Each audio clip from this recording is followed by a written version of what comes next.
drifting far away. Light is leaving town. Colors fade, but I'm thinking we stay just for a little while. 你好，我是独活男子 Leslie， 欢迎收看我的日本生活记录影片。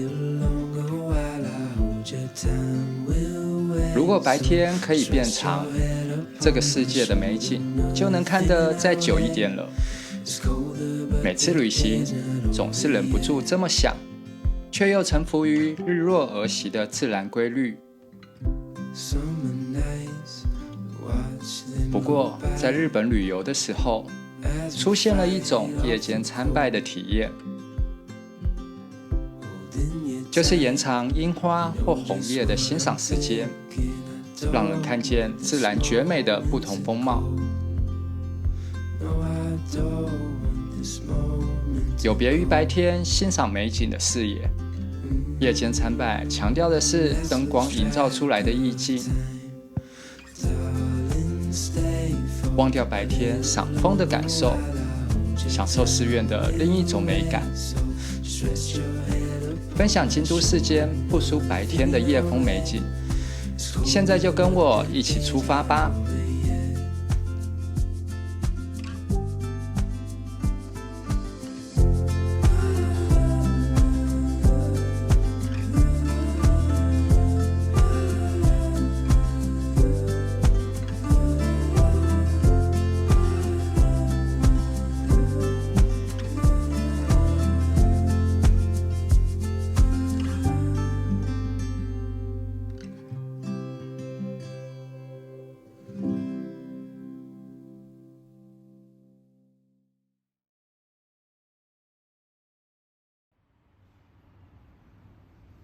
坐蓝电本线在鹿王院站下车，走路5分钟就会到鹿王院。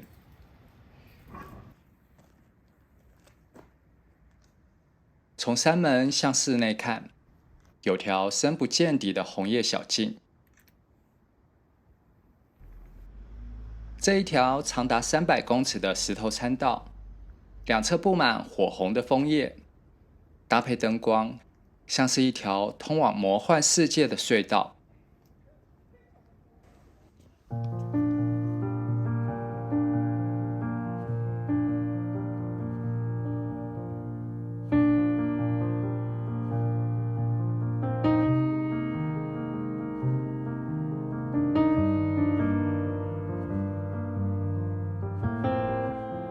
走到客店，可以先坐在室内享用茶点。有穿着传统服饰的工作人员送上餐点，为夜晚的古迹美景增添了古韵的意境。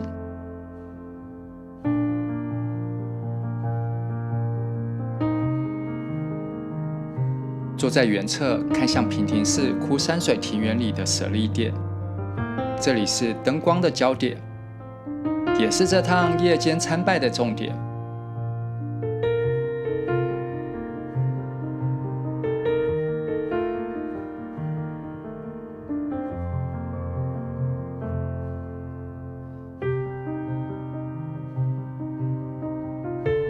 透过灯光照射的庭园，突出石头、枫树和古迹建筑的层次感，感觉像是欣赏一幅水墨画。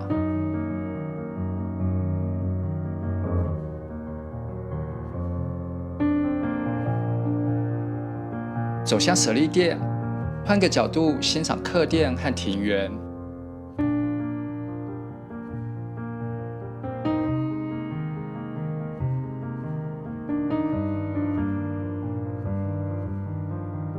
在夜间灯光的映衬下，古建筑、石灯笼、矮绿丛、白细沙，别具美感与禅意。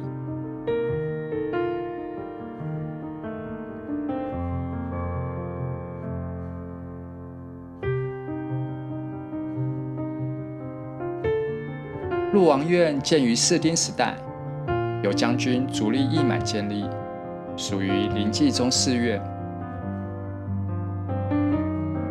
鹿王院靠近蓝山，却没有蓝山的拥挤人潮，幽静的氛围能更好地沉浸在夜风的美景中，享受心灵的平静。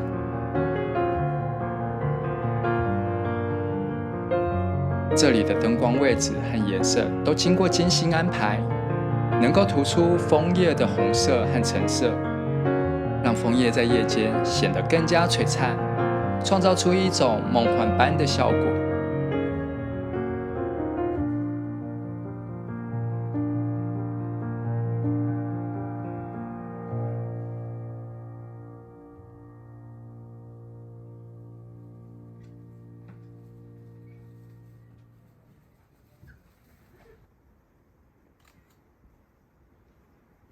如果受够了白天的人群吵杂，可以试试夜晚的鹿王院。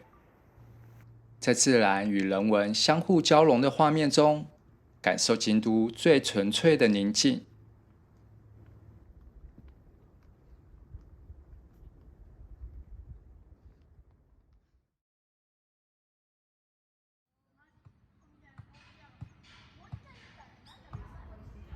金界光明寺位在地势较高的黑谷，比秋木而闻名，也就是秋天日落前，可以看到染成红色山脉环抱京都的梦幻景色。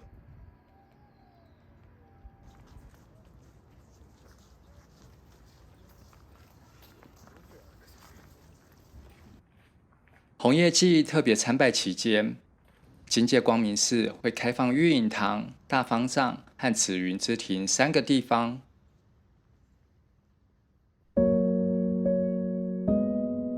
参观的流程很特别，先在玉隐堂聆听音乐演奏，让心情平静后，才开始正式的参观。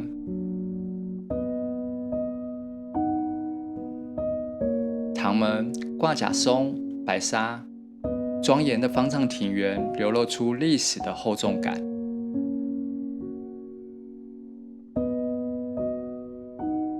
走到紫云之庭，在变换颜色的灯光引导下，正式揭开夜风的惊奇之旅。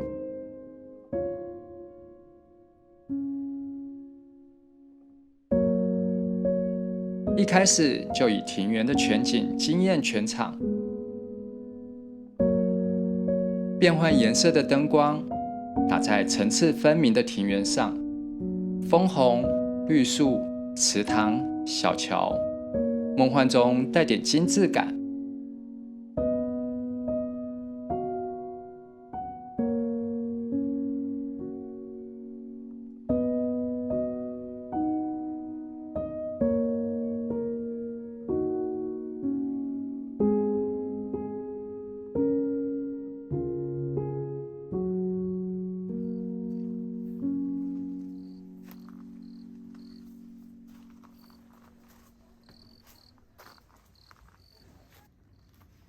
走进庭园，融合为美景的一部分。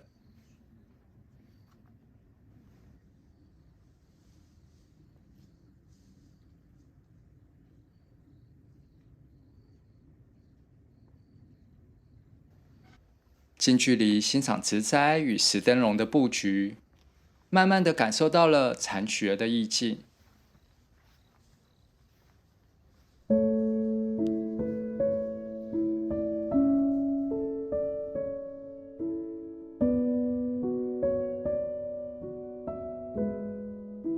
漆黑的水面如镜子，倒映打上灯光的红叶，差点就醉倒在池边。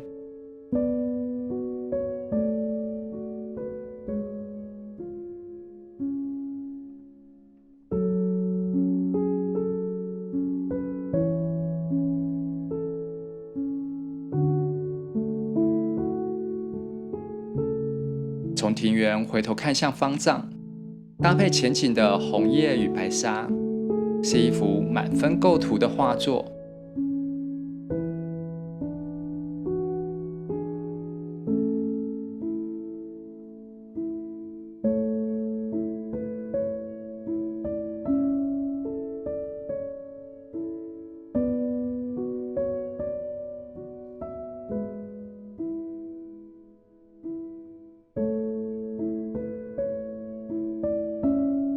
庭园的规模不算大，精致的布局造景却能让人沉迷其中，走了好久都不愿意离开。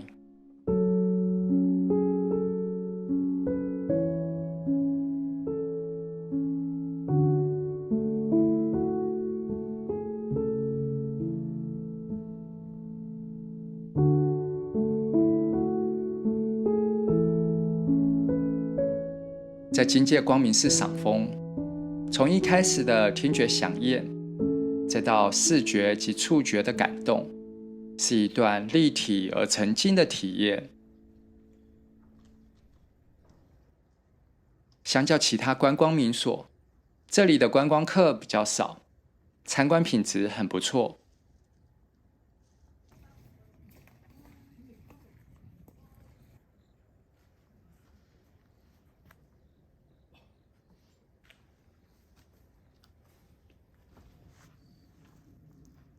附近还有几个小众景点，像是很多兔子的冈崎神社，以及红叶民所真如堂，把它们串在一起，来个难忘的赏枫一日游吧。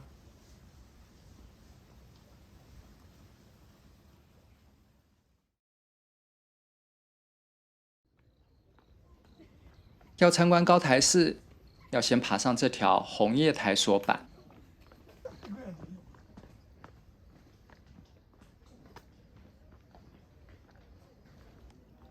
位在东山区的高台寺，是丰臣秀吉的妻子于1605年为了纪念秀吉而建的寺院。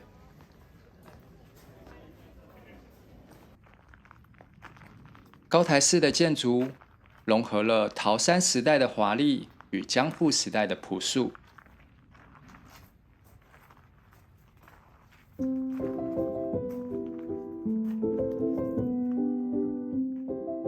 走过带有吉野窗的茶室，就会到方丈。这里的波心亭是夜间参拜的重头戏。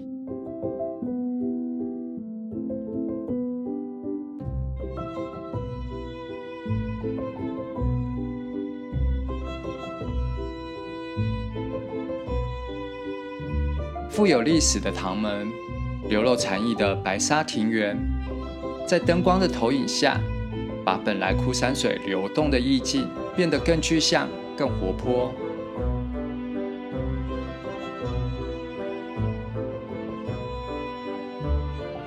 配合音乐的节奏，让历史古迹好像有了生命一样，都活了起来。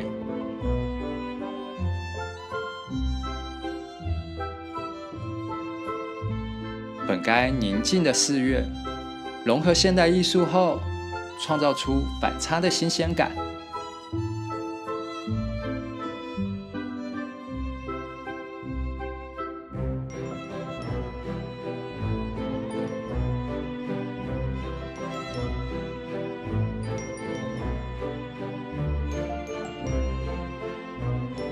沿着石板路走，就会看到由开山堂和卧龙池构成的经典画面。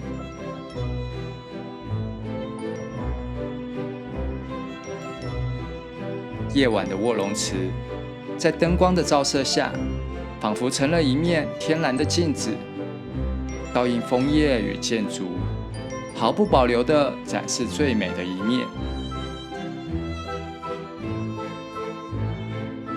打上灯光的开山堂，不减庄严的姿态，还多了分神秘的感受。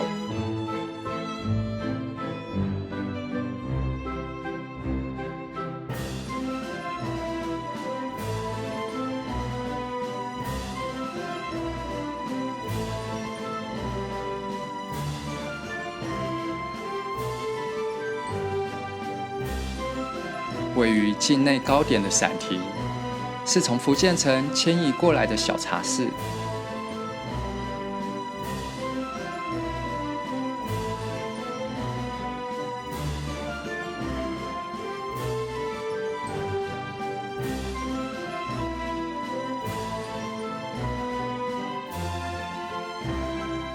最后穿过一片竹林，结束参观的动线。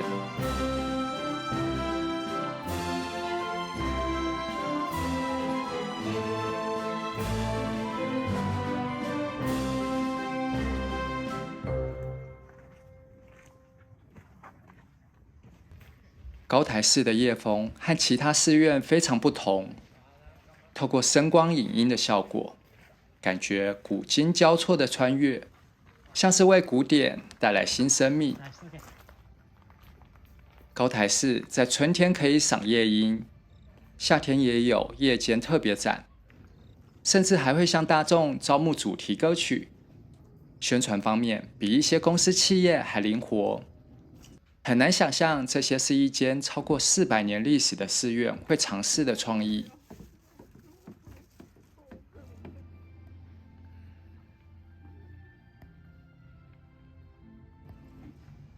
高台寺离2年坂很近，参观完后可以去那里走走。人少的街道加上昏黄的路灯，感受最原汁原味的京都。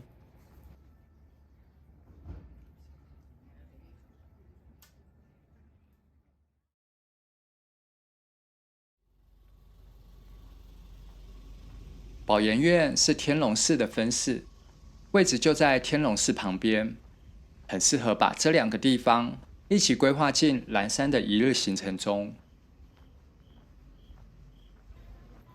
走向宝岩院的路上，围墙根本围不住室内的灯光，还没进去参观，情绪就先被拉满。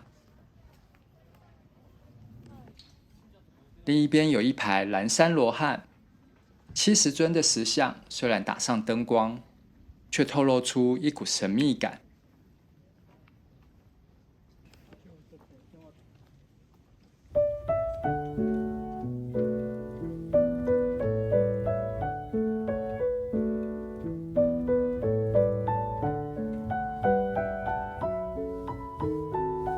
宝岩院最大的看点就是借景蓝山所设计的狮子吼之亭。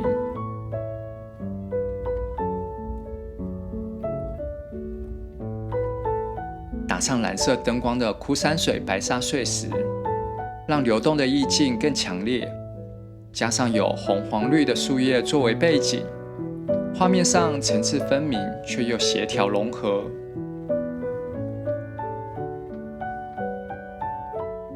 庭园的名字是狮子吼，意思是佛法说绕庭园一圈，听虫鸣风声，感受内心的正道，心灵就会得到最大的治愈。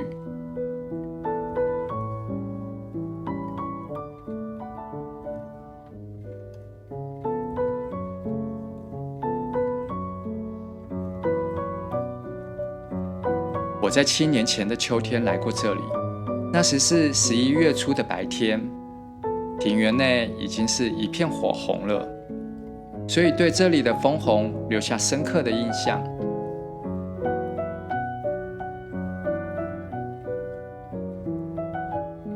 现在已经11月中了，庭园却还是以绿色为主。在这里参观夜枫，却越来越担心全球暖化的问题。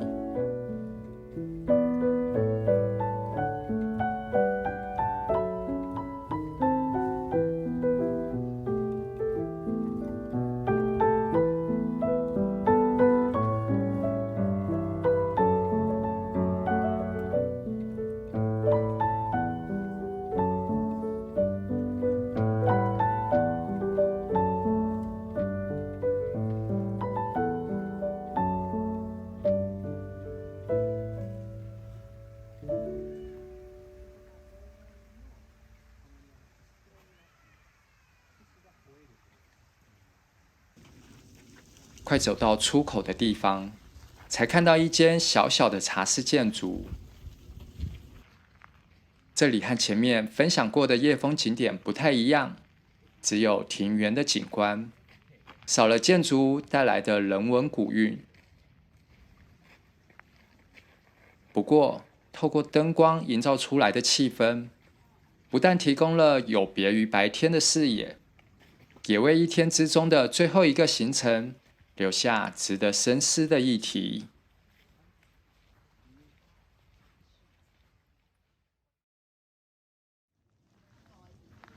把本来大家认定的缺点，转变成有吸引力的优点，这听起来像是商学院的定位理论。不过我在夜间参拜的时候，脑海里却一直出现这个名词。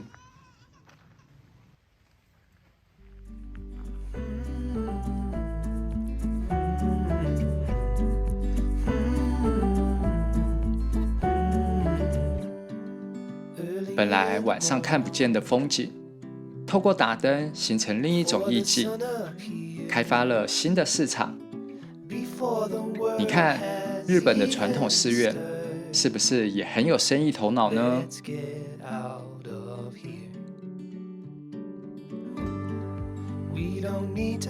如果你也喜欢透过不同的角度欣赏京都，欢迎订阅我的频道，跟我一起感受京都另类的迷人魅力。